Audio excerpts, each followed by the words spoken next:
غزوه خندق په موقع باندې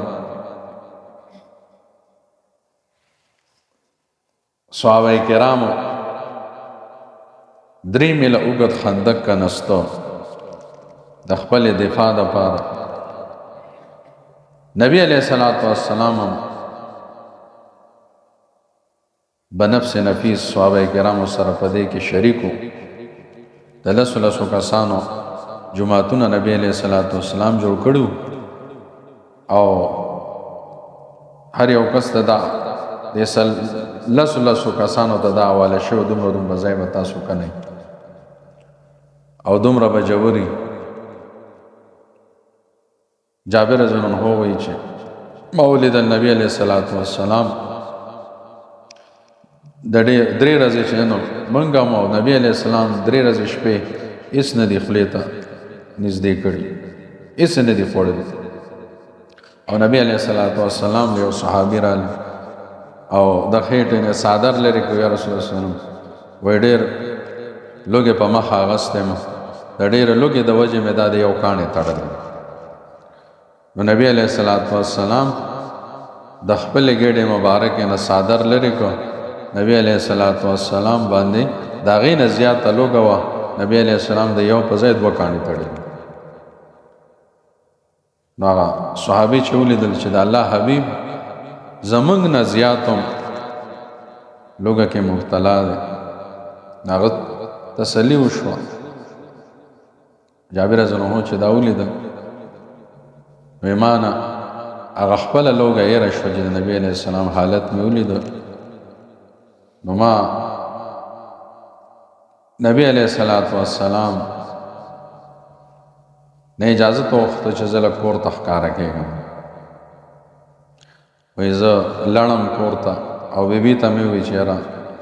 د نبی علیہ الصلوۃ والسلام دا حالت ما نه برداشت کېږي. نبی علیہ الصلوۃ والسلام باندې ما ډېر د لوګي اثرات ولیدل. د خوراک که صحیح چې راکړه چې نبی علیہ الصلوۃ والسلام هغه ورته چې د خوراک خدا سے تیار څه نشته دی او بس اوربشي دي 3.5 کیلو او دغه د بیزه بچی دی بس دا حلال کا دا با پوخ کو دغه اوربشي به زه اوړه کم. او نبی علیہ الصلوۃ والسلام او څو ملګري به ورسره ولې ډوډۍ د پاره هغه بیزه بچی حلال کو او باندې کو او کور والے چې دنو هغه میچن باندې چې نو هغه بشو ورو.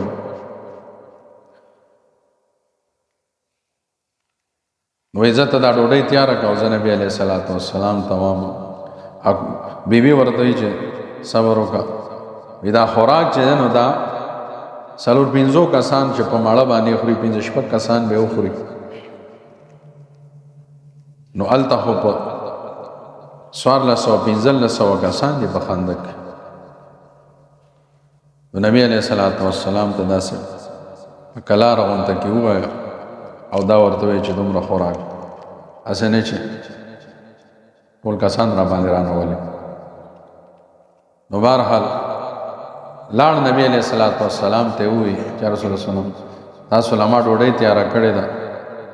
او تاسو بشي او څو کسان چې تاسو څو خوښي نو ځان سره کوي. نو نبی علیہ الصلوۃ والسلام ته ارسوي چې دومره خوراک دی چې دومره اوربشي وي او دومره د بیزې او بچو کې سپورې ملل. نو نبی علیہ الصلوۃ والسلام اعلان وکړ پوره خندق والو ته چې خندق والو راځئ تاسو ټول نن د جابر ملمانې. جابر رضی الله عنه چې نبی علیہ الصلوۃ والسلام دا وی زما د خپل انداز مکو ته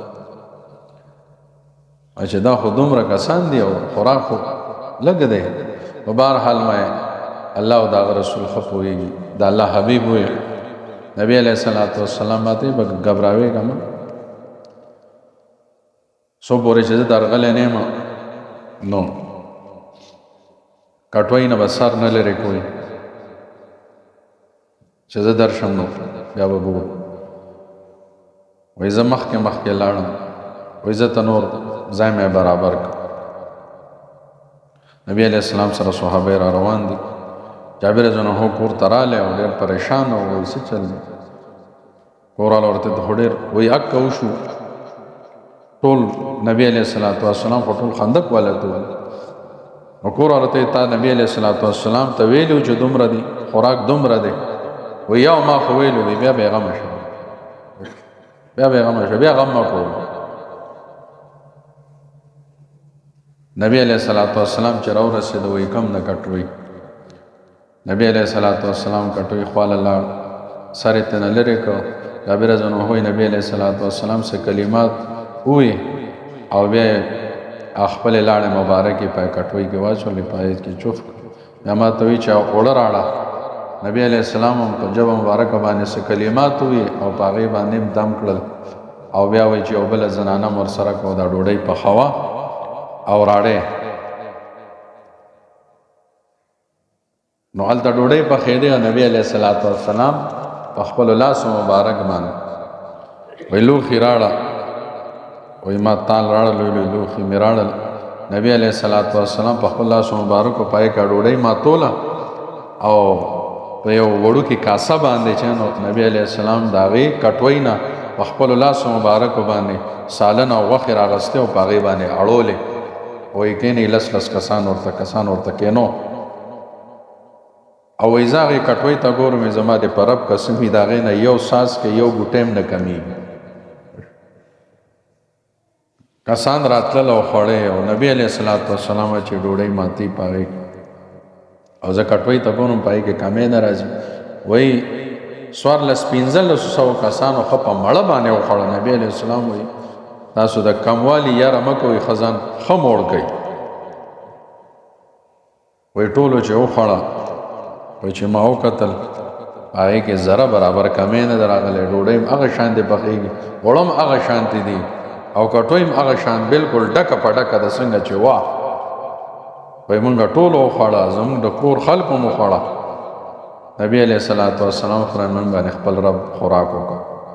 موږ باندې خپل رب نن خوراک نو الله رب العزت د داسې ځای نه رزق ورکوي چې د انسان په وهم و ګمان کې هم نه ومن یتق الله یجعل له مخرجا یرزقه من حیث لا یحتسب څوک چې د الله رب العزت نه ویرېده د ګناهونو نه پاکه زندگی اختیار کړه الله رب العزت فرمایي داسې ځای نه ورته زه بیا زه رزق ورکوم چې د په وهم و ګمان کې هم الله رب العزت موږ تاسو ټولو له تقوا پرهیزګارۍ واله زندگی نصیب کړي آخر دعوانا الحمد لله رب العالمین